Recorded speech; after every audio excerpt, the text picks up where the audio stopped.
Okay. Maybe light on participants today. We'll wait a few minutes, a couple minutes.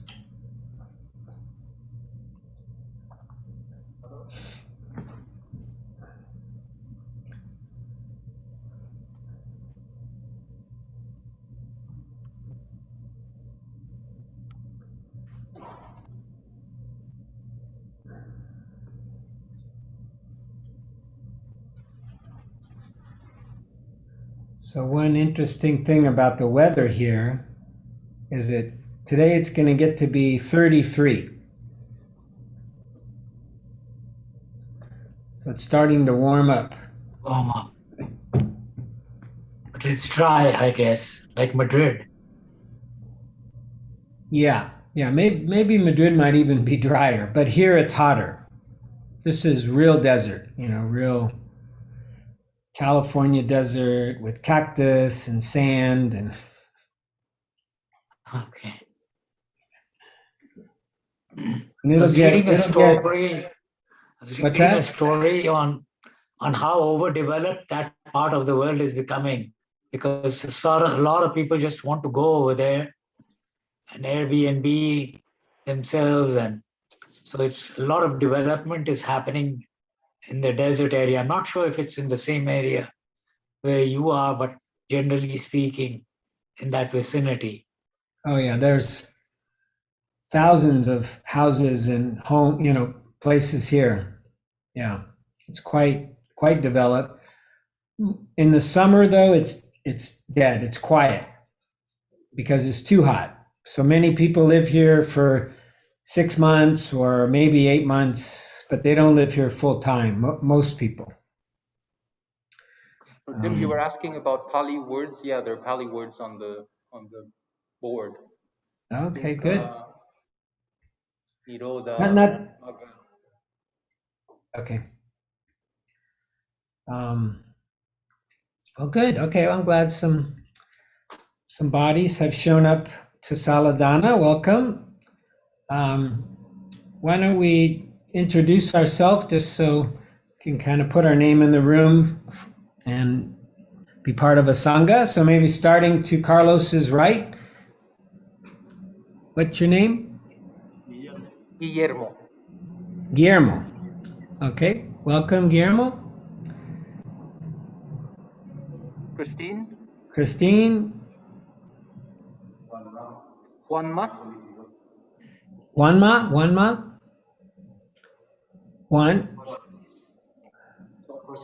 Jose Luis here. And Jose Luis? Jose Luis and Juan. Okay. And Rohit. Rohit, oh, with a G, right? H, right? H. Oh, Rohit. H. Okay. Yeah. He's one of the few guys who signed up on Meetup.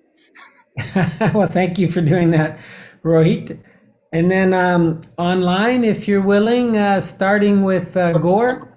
You can just say your name. Gore. Javier.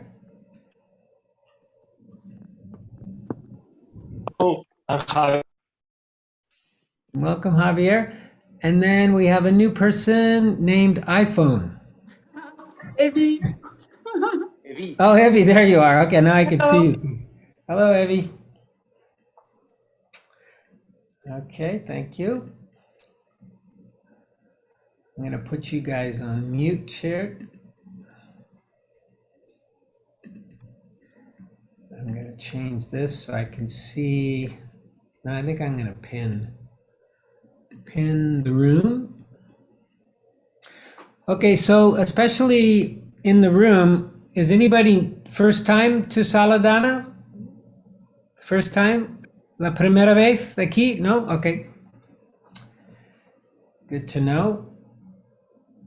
So we are going to practice meditation, as you probably guessed, for 30 minutes. The first meditation we're going to do will last about 31 or 2 minutes. And I'm going to just give a little introduction.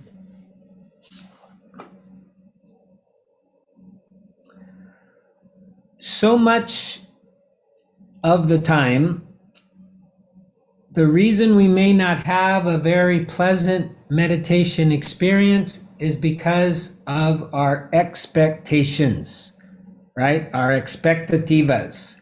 We expect a certain thing and then it doesn't happen that way. So my request, my invitation is try to leave the expectations out on the street and try to be as curious and open as you can be to whatever your experience is going to be, right? That really is probably summarized like that. That is probably the answer to all of our unhappiness, suffering, insatisfaction, and so forth, is that we could just let go of any expectations and be open to whatever arises. Having said that, we are going to try to calm the mind down, kind of stabilize the mind, center the mind, using an object, an anchor. And you can use your body, your posture as an anchor. You can use your breath, following your breath. You could follow your breath through the whole body, or you can follow your breath maybe at one spot. The nose, the chest, the belly are the most common. And if you're really feeling stable, you can use awareness itself as an object. So just sitting, just being present. That can be your object. That can be a little more tricky because it's not anything you can grasp onto, but it is also an option. So before we start, are there any questions, preguntas, dudas? Okay. Hello, Robert. Welcome.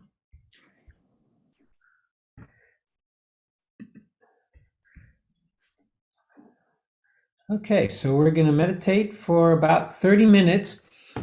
I'll give you, there'll be some guidance to kind of help us along as we go, but hopefully mostly we'll be in silence. And then as we get towards the final 10 minutes or so, I may add a reminder of this last option I gave you about just sitting in awareness itself, or just being. I kind of like it that, just be.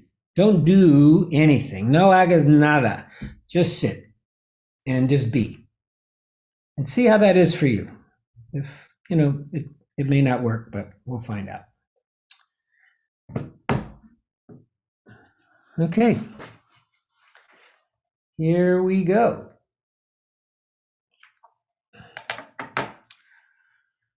So we want to arrive here with a comfortable posture. Comfortable, stable posture.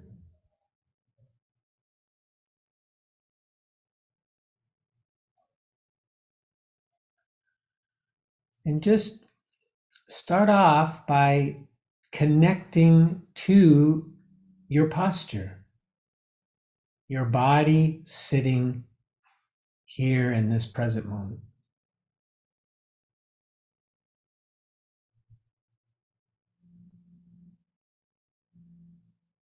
Maybe you might notice some sensations in the body, points where the body is making contact with the cushion or the chair or the floor.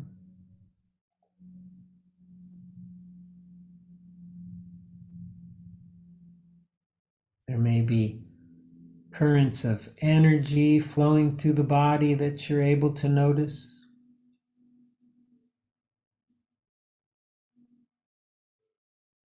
Or we just notice the form of the posture, the body sitting, maybe some weight in the body, the shoulders, the arms. Whatever will connect you to the body and to this present moment.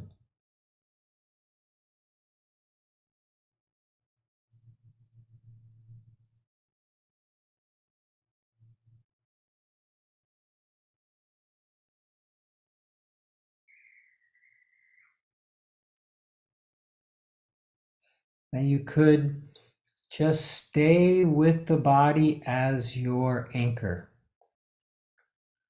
as your object, so that when you notice your thinking, you have a place to return your attention, right? That would be to the body. And please, when you notice your thinking, try to celebrate that. Try to be happy about that.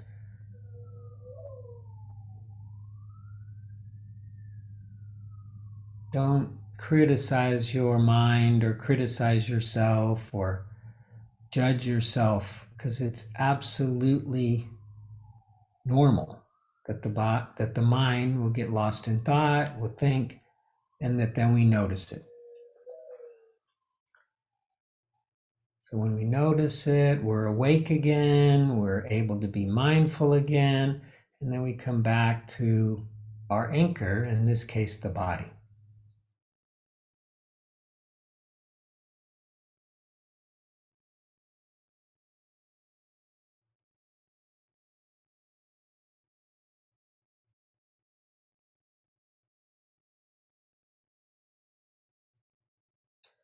So now let's zero in.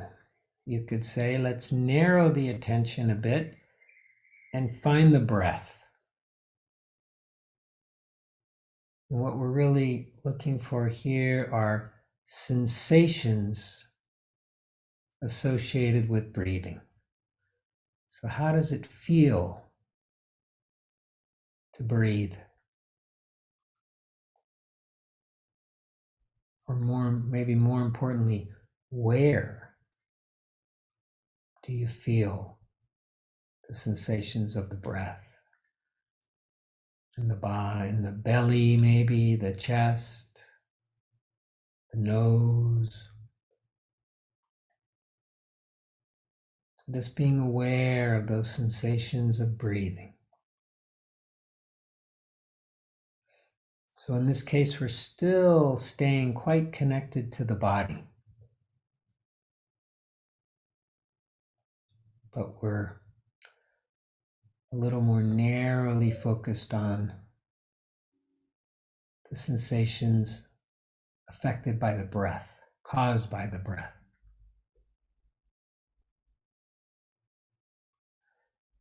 And same thing as with the body, you could use this as your anchor. The breath in the body. And when you notice you're thinking, notice you're lost in thought, you just come back to the breath. There are some tricks to stay with the breath. You can count your exhalations, maybe up to 5, then count backwards to 0, or you can just simply count to 5 and start over when you reach 5. And if you don't reach 5, that's okay, just start over. You can also use labels, naming, breathing in, breathing out. whatever supports your practice.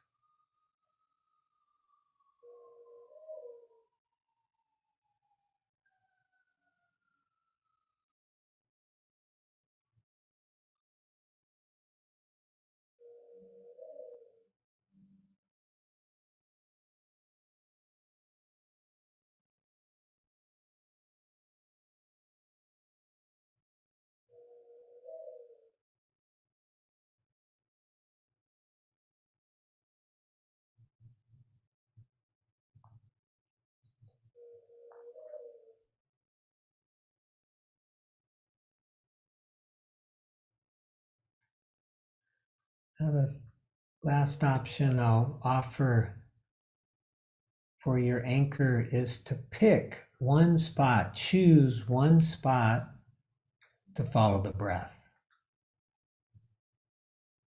Traditionally would be the belly, stomach, the chest, or at the nostrils. So here we're focusing a little more narrowly. And we keep coming back to this spot, this one place, sitio.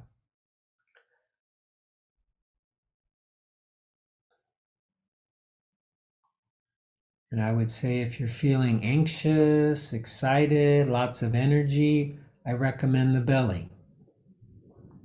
If you're feeling sleepy, drowsy, bored, I recommend the nostrils.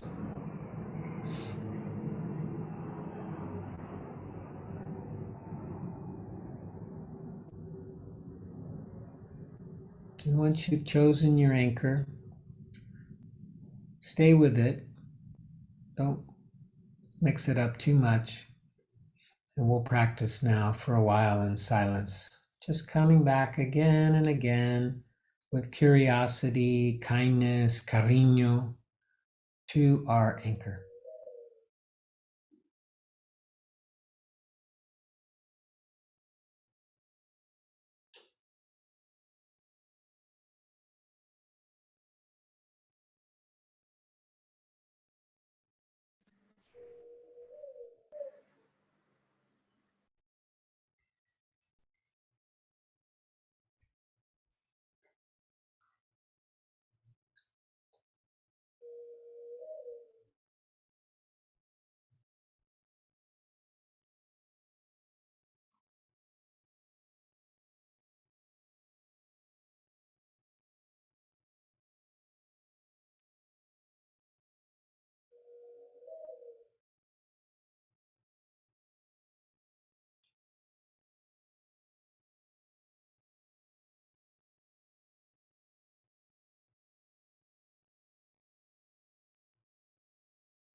At any time, we get to start again. Whatever happened in the past is in the past. We get to start again with the breath or the body.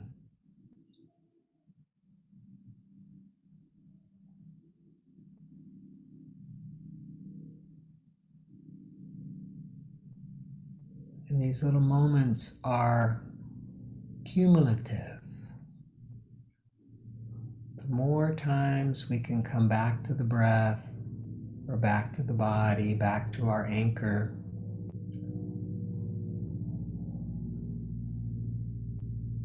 we are creating a new habit of being present, being in this moment, not lost in the past or fantasizing about the future.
Now you can continue practicing with an anchor, an object, the body, the breath, your posture.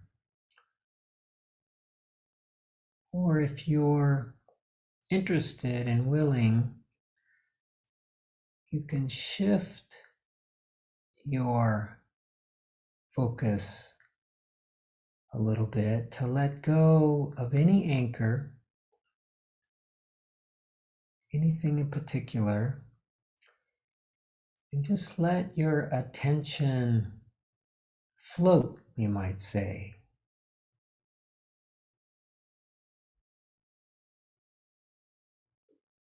It's still going to be there.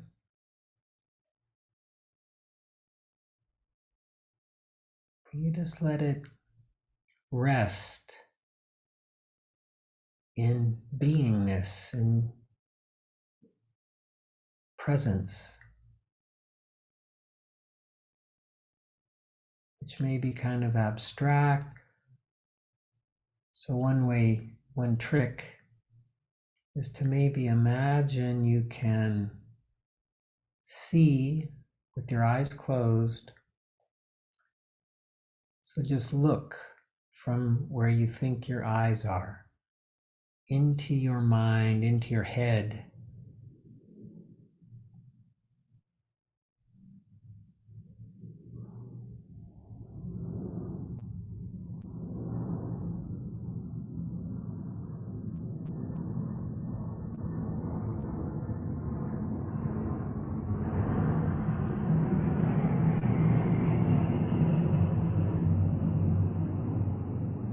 And things arise like sounds of airplanes or whatever, and they just come and they go. We don't chase anything, we don't fixate on anything. It's like you can imagine your mind is as spacious as the sky. And objects, sounds pass through like clouds.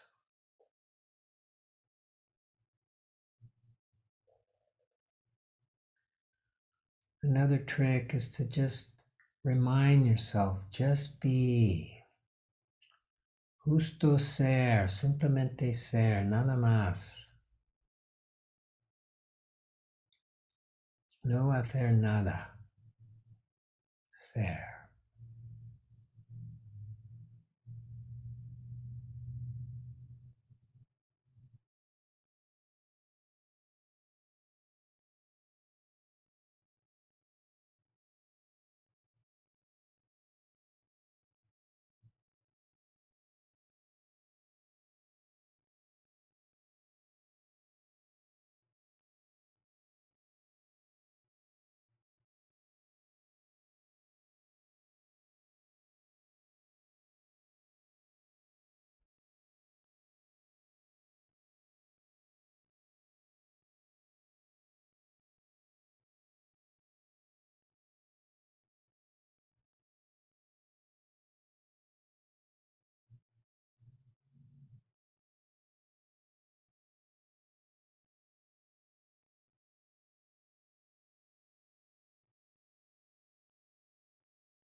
So, no matter where your mind has been or how this meditation has gone, let's return to the body.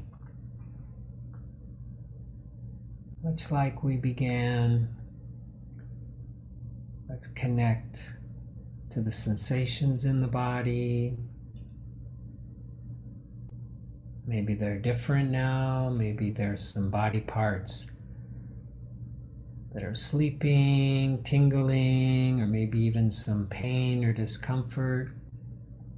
Or maybe the body is feeling lighter, more relaxed.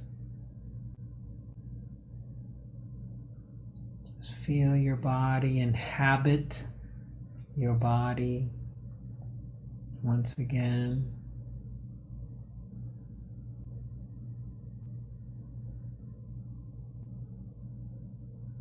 Maybe feeling all the way to your skin, the level of your skin, even a little beyond your skin into your energetic field. And then if you're willing, bringing your attention to your chest, your heart space. I often just put my hands here, create some sensation, feeling the heart, and then mentally thanking yourself for your practice. The goodness of your practice, the fact that you took time out of your Sunday to take care of yourself, connect with yourself in this way, and also to be in Sangha, community.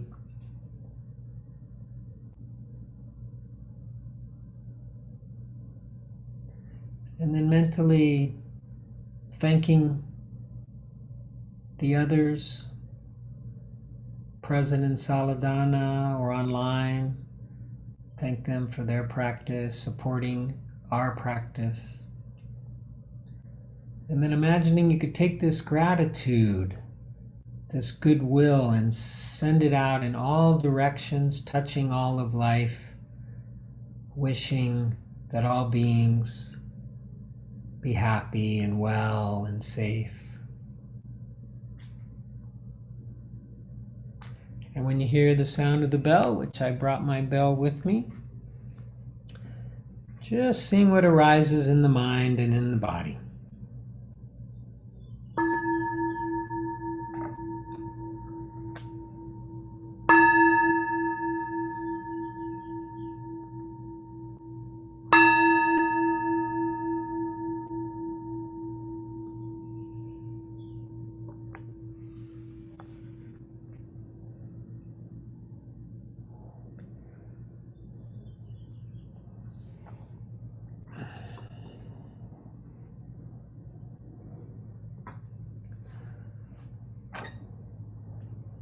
Well, thank you all very much. Thank you for your practice. Welcome to Alicia and Nacho joining us.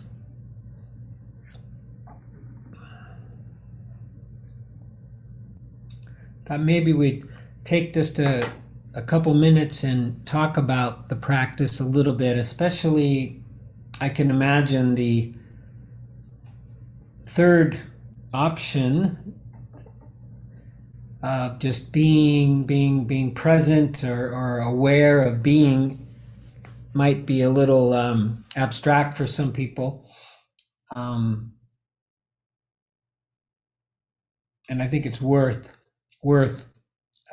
talking about it a little bit. Partly I was, as I told Gore before we officially started, I drove yesterday from San Francisco to the desert where I am now in Palm Springs area. So I'm in the car close to 8 hours. So lots of time to listen to podcasts and, sometimes not, just kind of meditatively drive or whatever. But I do enjoy listening to podcasts in any case. And I listened to one that I had listened to before that isn't about Buddhism, but it's about yoga, and it's especially about the Yoga Sutras of Patanjali, who apparently was a real life character who lived in India maybe 100 years after the Buddha. And he apparently codified many of the teachings and practices of his time in a sutta or sutra. And I think there's something like 190 lines or something. It's words. It's not especially long, but extremely powerful. And one of the things it says in there, which I actually was a little bit confused. I used to think that the Patanjali suttas said that yoga calms the mind, stills, quiets the mind. But when I listened to this this podcast, he clarified in my mind, he said, no, yoga is the calming of the mind. That is what yoga is, the calming of the mind. And meditation is one of the limbs of yoga. Okay. And as most of you know, Buddhism came out of Hinduism. And in fact, most Hindu people believe that Buddhism is just a type of Hinduism. It's not actually a separate thing. And you won't see it on the board, but I'm going to show you real quickly the Noble Eightfold Path. So those of you who are in the room, you can look at the board and you'll see that there are the Four Noble Truths, right? And the fourth one is the Noble Eightfold Path, of which I'm just going to put on the screen real quick here for you guys.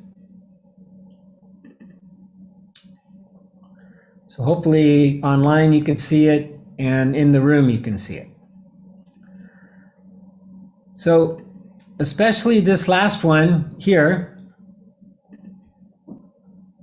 Samadhi, it is the same in the Yoga Sutras.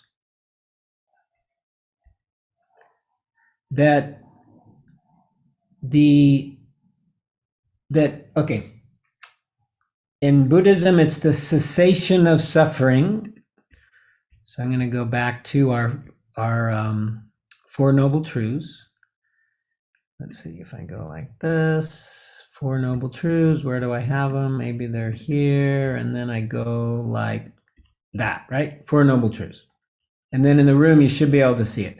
So the third truth is the cessation of suffering, dukkha being suffering. For those of you who haven't been coming these last few weeks, the Four Noble Truths, the first one is that there is suffering, which in Pali and in Sanskrit is dukkha. The second noble truth is that there's a cause of this suffering, this dukkha. It's called tanha, craving. This is tanha. And the third noble truth is that there is a cessation of dukkha, nirodha, which also is a Pali word. And the way we get there is through this Noble Eightfold Path. Oh, I realized I had it here too. So right here is Samadhi. Is that with an E? No, A. So, having said that, yoga is the stilling of the mind. Chitta, Vritti, Nirodha. Chitta, which is mind. Vritti, which is, it's a, how do you guys say it in Spanish? When you're, it's it's a great expression. Nacho, when in Espanol, ¿cómo se dice esto? Es darse cuenta, no? Darse cuenta, ¿no? Darle vueltas. Dale vueltas, dale vueltas. Okay, so chitta vitri is like darle vueltas, right? It's the fluctuations, it's the craziness, it's the locura in the mind. And so yoga, which includes meditation, in the point of view of these Yoga Sutras, calms the Darse, what was it again? Why am I forgetting? Vueltas, Darse Vueltas, calms the fluctuations of the mind. In Buddhism, the result of that is a cessation of suffering. In the Yoga Sutras, they take it even a step further, and this is true in Buddhism as well. It's bliss, dicha, right? Dicha in Espanol, bliss in English, ananda in Pali, Sanskrit. And the reason I bring this up is because lately I've been experiencing it myself enough to say, oh, this is true, right? This is true. If we can just calm the mind, not think so gosh darn much, the result is happiness, is bliss. It's a sensation, a calming of anxiety, of nervousness, of anger, of all these things. These reduce, they diminish, and joy and happiness arises. Bliss, literally bliss. And so it isn't like this is an exercise just for the point of it or without some nice prize, you might say, some carrot. Happiness. And what's also so important, I think, to keep in mind, and I'm going to show you a little bit from Joseph Goldstein's book too, but is it doesn't have to be continuous. It doesn't mean we can't think for 20 minutes.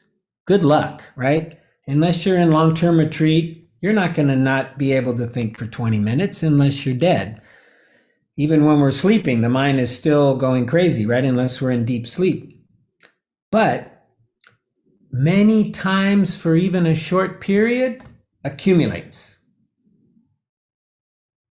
It accumulates. We get the benefit of it. It's like you can add them all together and then you have something significant. Like in a 30-minute sit, like we just did, on a good sit, maybe you didn't think for 5 minutes. That would be damn good. 10 minutes, oh my God. Cumulatively, right? But 10 minutes is enough time, add it all together, that you could really start to experience a relaxing in the body, a spaciousness in the body, a lightening up in the body, a calming. 5 minutes, and these are just my opinion. No, I'm kind of an accountant, so I often think in numbers. I've never heard these numbers from anybody before. I'm just sort of making them up, but I would kind of imagine if you stilled the mind only for, say, 5 minutes out of 30, you might end it about the same as where you started. But 10 minutes, you're going to come out of it feeling pretty good. I bet. That would be my bet. I could be wrong. But if you could do longer, of course, the better. So the idea is to calm the mind. This is true in Buddhism, and it's like all 7 of the Noble Eightfold Path really, in a way, are in service of the 8th one, Samadhi, stability of the mind. Now, this leads me, it was a very long introduction, to this last piece that I did. So in the Yoga Sutras, they talk about resting in our own nature. This is a form of practice that leads to samadhi.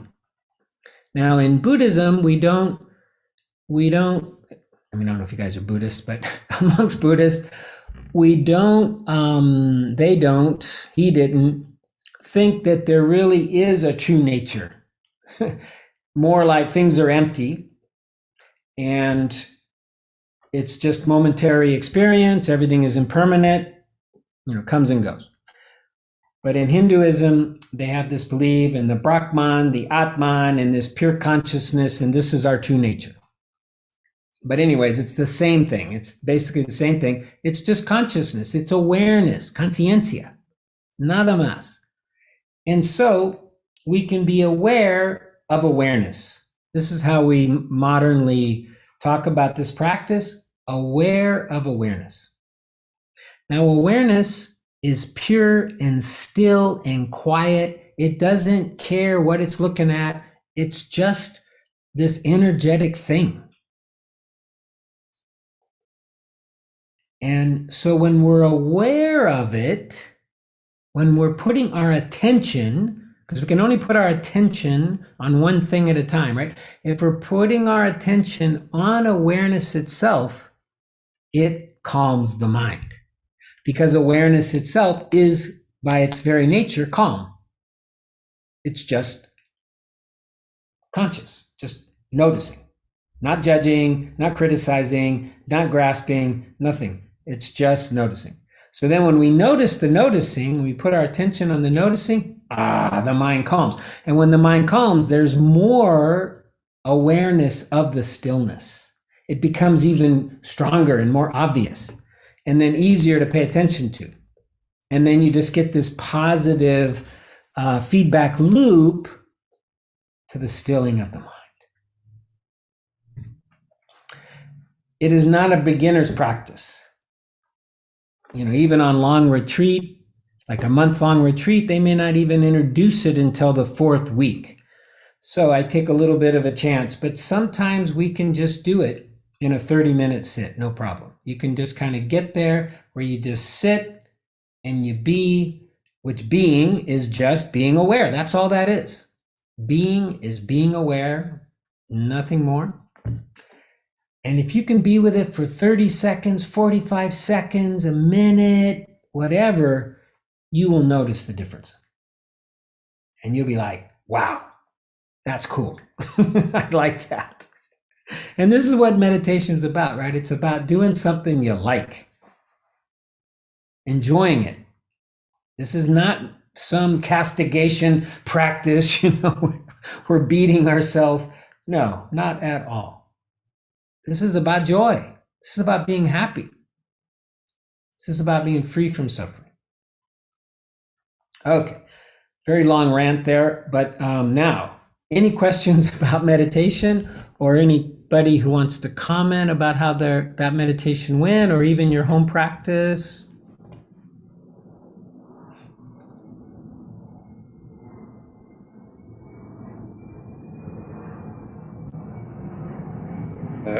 I've got a question, maybe a little bit not on point, but we were looking earlier at the dukkha and sort of suffering. Why do people cling to suffering?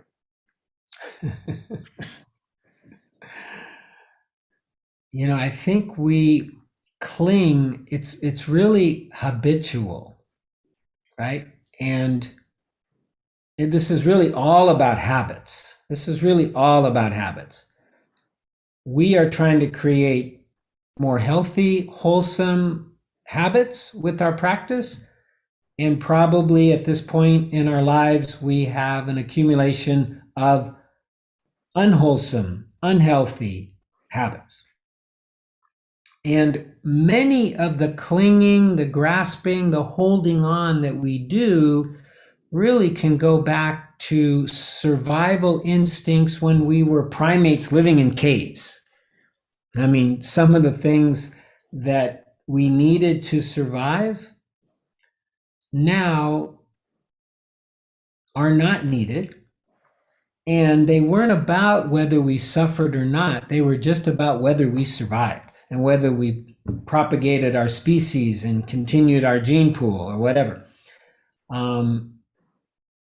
So we've got these instinctual habits that are for survival that don't create happiness.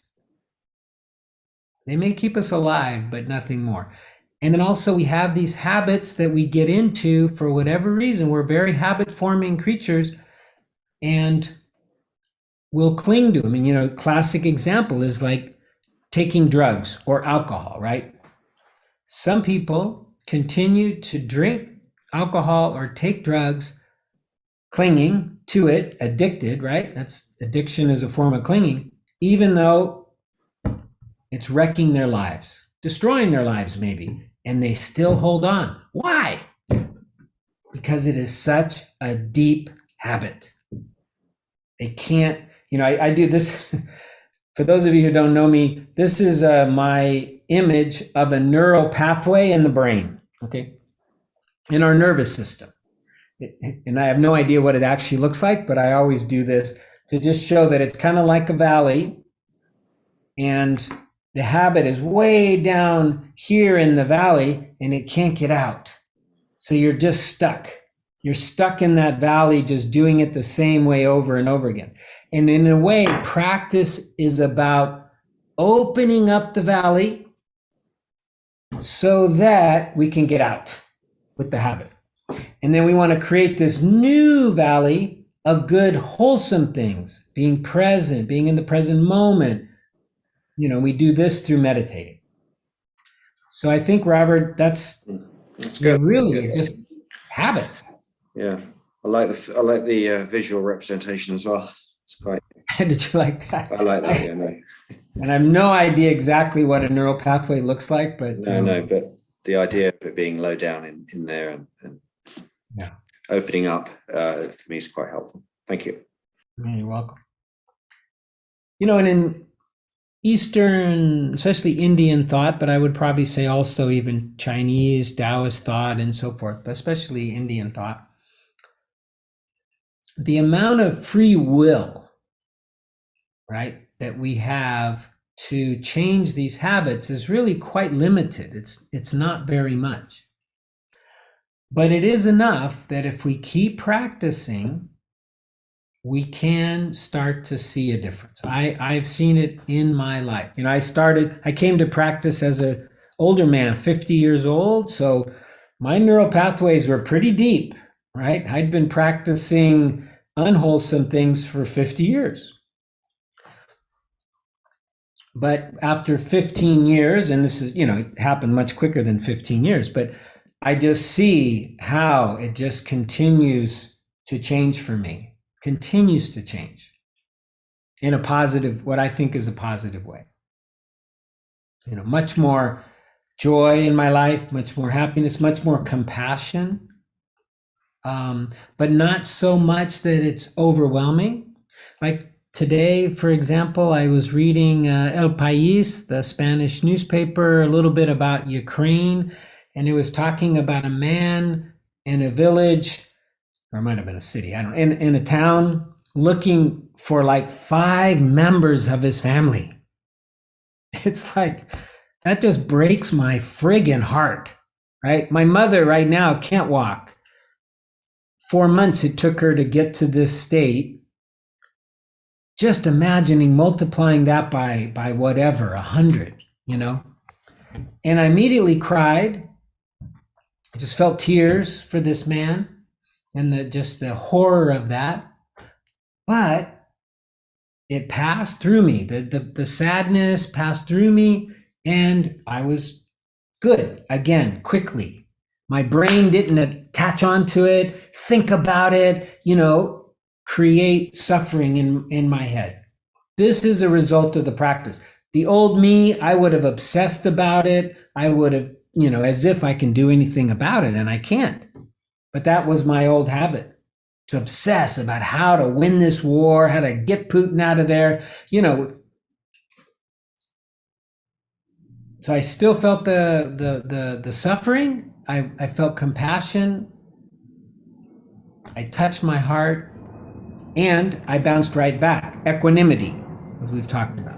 This is a result of the practice. It creates this spaciousness to be able to handle pain, still want to do something about it, but it doesn't overwhelm us. Anyone else have a question or a comment or?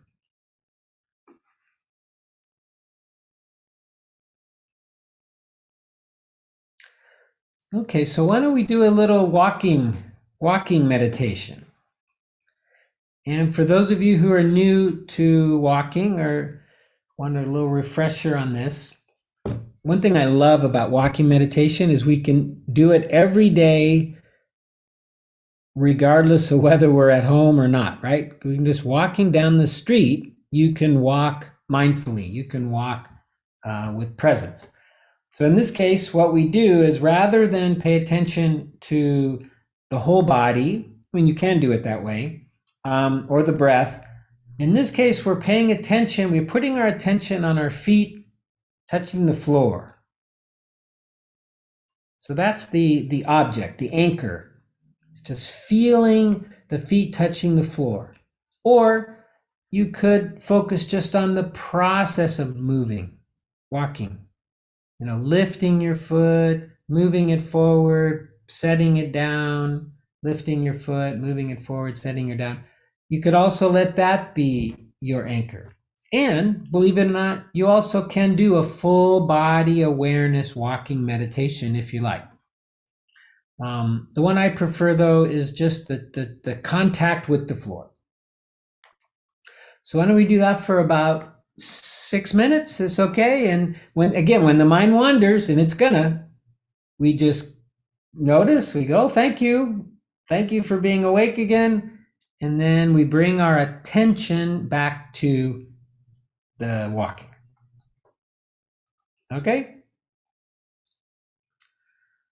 6 minutos. I will do it as well.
So in our last few minutes, I thought I would be sure to bring our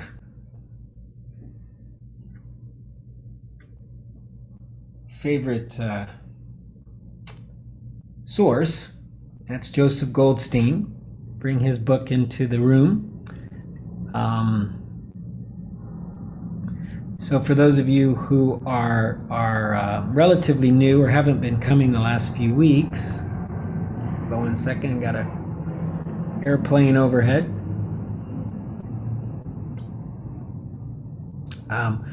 We've been talking about the Four Noble Truths, and last week we basically finished up with the second Noble Truth. So now we're on the third Noble Truth. And I'm just going to select a couple small things from Joseph's book just to kind of keep the momentum going. So do a little share screen, Kindle. There we go. So the third Noble Truth, the cessation or end of suffering, dukkha. In blue, this is considered to be a quote from the Buddha. So the Buddha is thought to have said, and these things are chanted and have been chanted for thousands of years, really. He writes, or he said, now this, bhikkhus you could translate as followers, as beggars, as monks. Now this, bhikkhus, is the noble truth of the cessation of dukkha, the remainderless fading and cessation, renunciation, relinquishment, there's another word there, I can't, release and letting go of that very craving. So craving was what came out of the second Noble Truth, which craving can also mean like clinging, holding on, aversion, any sort of wanting things to be different than they are. And this is the letting go of that very craving. And right there, it's like, that's a phrase we can understand, letting go, soltar, dejar ir. It works very well in English as well as in Pali or Spanish. So to be able to let go of everything permanently, I mean, this is very, very difficult, right? Happens to very few people. And in this tradition, it happens after many lifetimes of trying to do it, right? But we can do it poco a poco, bit by bit, in small little chunks all the time. And this letting go is also a habit. It becomes a tendency. It becomes something that becomes easier and easier. And one of the probably clearest examples of not letting go, of course, is holding on, right? Clinging, the holding on. And for some of us, like myself, where, oh my gosh, letting go was so scary. Control. I had to always be control, and I still am like this, where I have to be controlling everything, right? Because if I let go, who knows what's going to happen? So I'm scared, so I control, I try to hold on. And then more and more, as we practice letting go, starting with our meditation, we start to realize, oh, it's not so bad after all. Very rarely are the consequences something that we didn't want. And in fact, defending ourselves, being closed off like this, we think is the safest posture. But in fact, just being open to whatever arises is actually safer. It's quite amazing. So in yellow, these are the things I selected from Joseph. But he said, so he even says right here, this is after he went to a retreat after some years ago, or after some years of practice, he goes, rather than understanding the end of craving only as some far off goal, like maybe something that's going to happen after several years or several lifetimes or whatever. He saw, okay, I'll read the whole thing. He says, rather than understanding the end of craving only as some far off goal, as the end of a path in the distant future, or as some special meditative state to try to sustain, he understood it as being a practiced experience right now in each moment.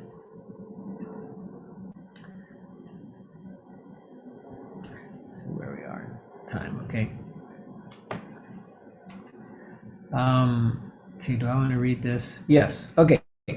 So this is a quote by a prominent Tibetan Dzogchen master of meditation, which, by the way, that Dzogchen type of meditation is very similar to the one we did at the end.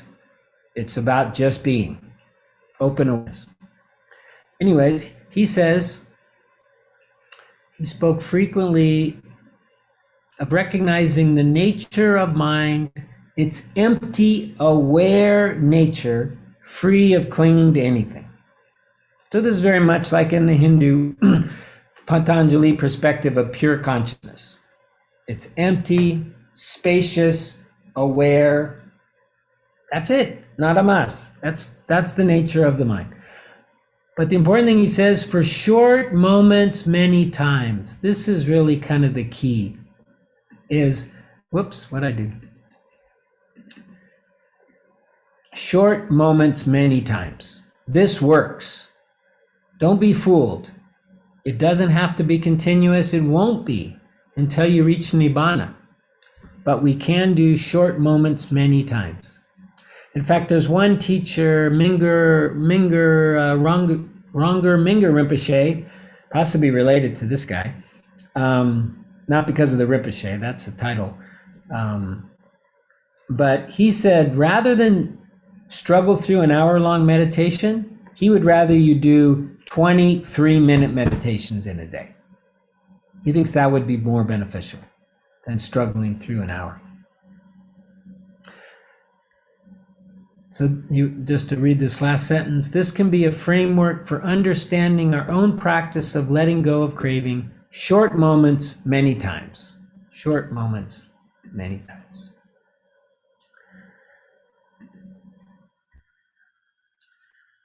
So I think that's enough. You know, the Noble Eightfold Path is the fourth one, and we will. I will consider whether we go through it. I might do it one of my votes, and we'll decide what to talk about next, because we've done the Noble Eightfold Path before. But we might get to it. But on this third truth, basically you could just sum it up as letting go, right? That's the essence, is just letting go many times for short moments. Perfect. And this includes, or is principally, our thoughts.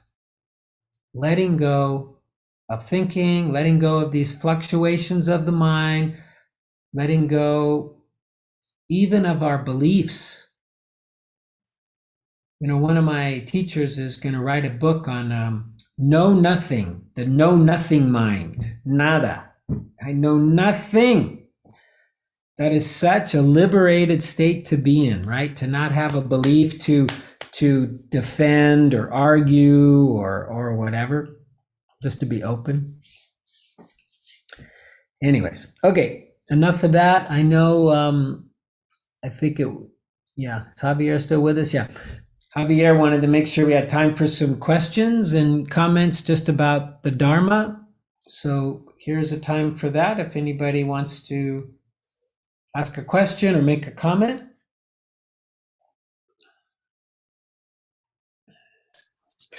Thank you, Jim. I want to say something. I was thinking that for one hand, I know that it's important during the meditation, don't judging ourselves if we have a thought, you know. Correct. And the other one, you said that it's important to be some spaces without thoughts. And you spoke about the amount of this time, no, without thoughts. And when you are now reading, speaking about the Goldstein book, the last thing you spoke.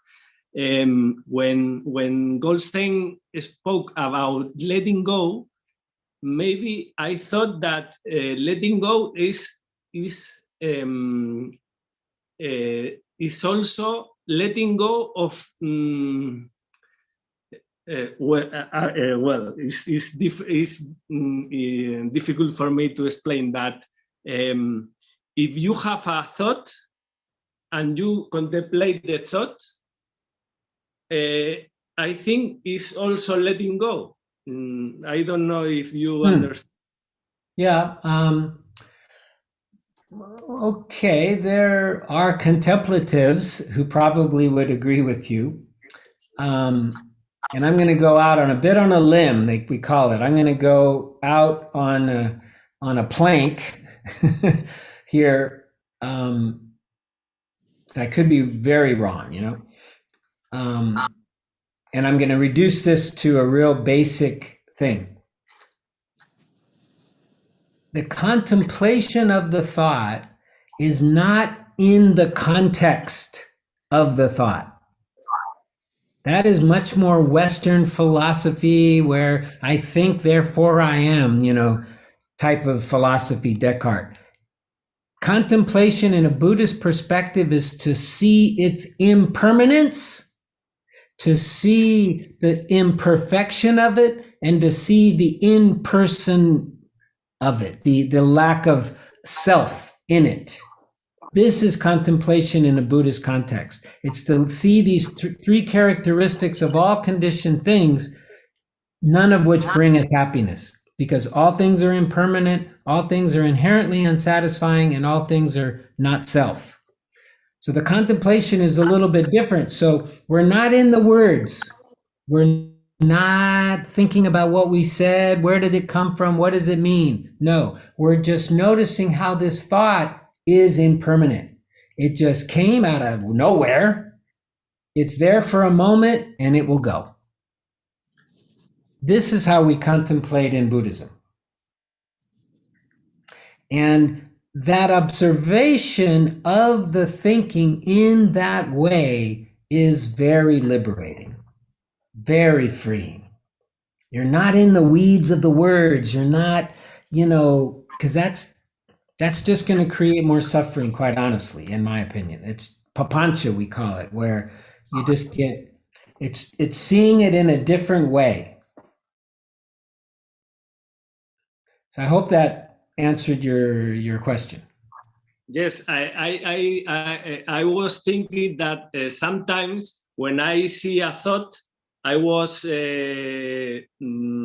pushing that thought, and sometimes when I have a thought and think, oh, well, it's interesting, a thought, and I'm happy.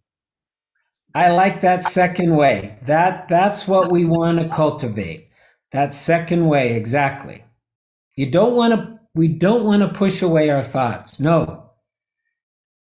We want to look at them with interest, with curiosity, with, oh, there's a thought. Hello, how are you? Okay, bye. Yes, that's much better, much better. And the impermanence of them and the unsatisfactoriness in not self, this will become obvious to us over time. Don't worry about that. You will just see how this stuff just comes on its own and leaves on its own.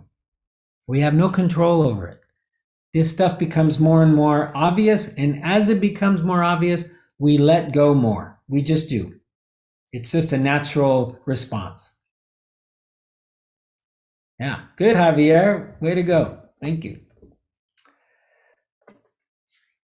Okay, anybody else before we do a little metta practice to end? Is that Darren in there? I think I see Darren's shadow in the Hey, Darren. I thought maybe you were going to be in the room, but anyways, you're in the Zoom room, so that's good. Yeah. Hello. Hope you guys know Darren. Darren is visiting. We're trying to get him to come back, but it looks like he's just passing through. Okay, why don't we do a little metta? And I'm happy to stay on afterwards if anybody has any more questions or whatever. But for those of you who have a timetable or schedule, we'll do a little metta practice. And for those of you who don't know, metta is a Pali word, not a Spanish word. It's also a Spanish word, but the Pali word, and it means like goodwill, or some people translate it as like loving kindness or friendliness. So what we do here, we use phrases and then we offer them to ourselves and others. And I'm going to change the order just to see how it feels today.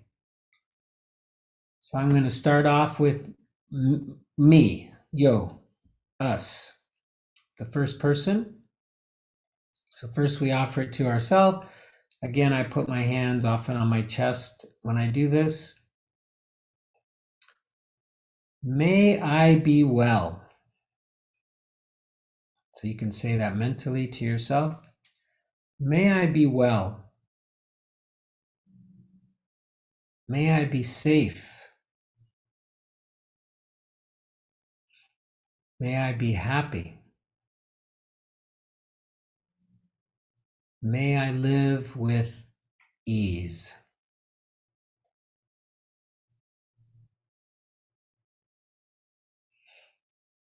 So second group, let's do the people of Ukraine.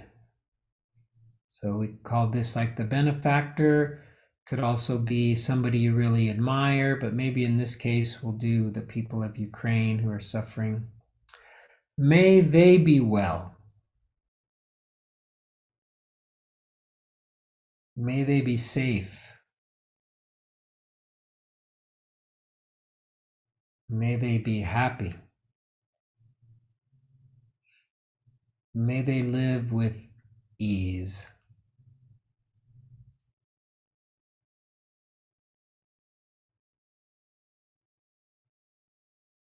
And now we'll do a difficult person. So somebody, some being who you have a issue with, like a resentment or a little bit of hurt or something. Maybe you had an argument with somebody recently. Call them to mind. May you be well. May you be safe. May you be happy. May you live with ease.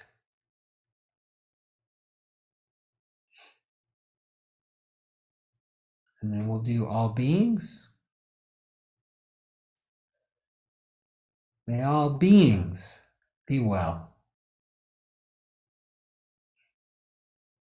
May all beings be safe. May all beings be happy. May all beings live with ease. And then finally, in the tradition of renunciation, of letting go, of generosity, we'll offer up the fruit of our practice today, the teachings, our Buddha nature, and our Sangha or community.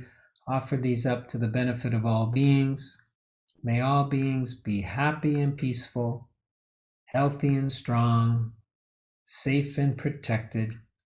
May all beings be free from suffering and the causes of suffering, free from war and violence, discrimination, racism, and free from coronavirus and any other disease. And may all beings find their path, find their lists, find their practices that lead to the end of their suffering. May all beings be free.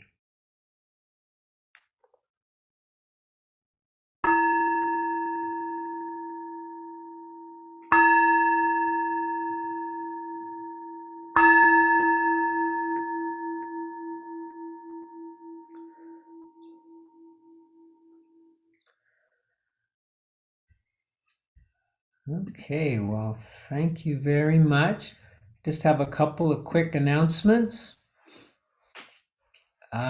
First, maybe I'll talk about dana, which is a Pali word, a Sanskrit word as well, that means dar, giving, generosity, and it's how we economically and spiritually, I hope, try to do things at Saladana, where everything is offered freely without charge, and the participants as well can help support Saladana and the teachers by making a financial donation to Saladana, either in the box that's in the front there in the entrada, or you can do a transferencia, which the information is on the board or also on our website under donativos, or you can do BISM, yeah. And all donations are very much appreciated. You can also help us, especially in the hall there, you can help us clean up. And if you see something out of place, somebody left, a plastic bottle or something, you can help us keep it clean. And then the second thing I want to talk about or announce is remind people that we have a retreat coming up in May, May 23rd through 27, with a wonderful Mexican-American monk in the Theravada tradition. He's coming from California. In fact, his monastery is only 2 hours away from where I am right now. And that'll be in Galapagar, which is in Madrid. Be a residential retreat, and you could find information about that. Either there should be flyers, like that Carlos is saying, yes, flyers in the hall. You can also go to the website and just go to Retiros, or in English, I think I've added it now in English, retreats, and you will find the information about that. And I hope as many of you come as possible. And if there's an issue around finances, send me an email, because we have a little scholarship fund that can help out. That's all I have. Carlos, do you have any announcements? Okay, thank you so much for your service, Carlos. Again, I don't know what we would do without you. Nacho, do you have any announcements? You're good? Okay. So I'm happy to stay until the last of you leave if anybody has any other questions or wants to talk to me. But otherwise, thank you very much for coming this Sunday, and I hope to see you the next Sunday. Thank you, Jim. And by the way, I do have one other Thanks, thing. Jim. Ooh, very excited.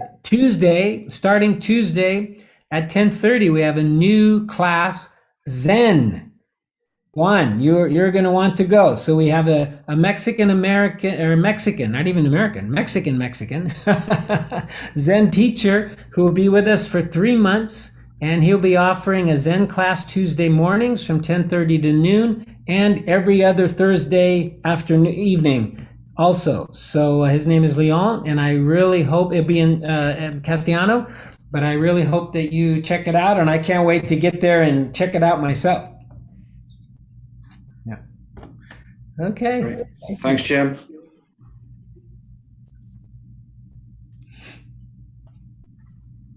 Take care, everyone. Happy Easter. Oh, is it Easter today, Nacho? Today, isn't it?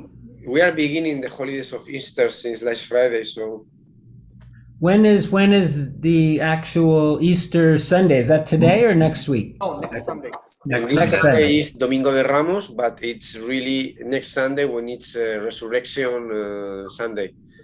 So Yeah, next Sunday then. Okay.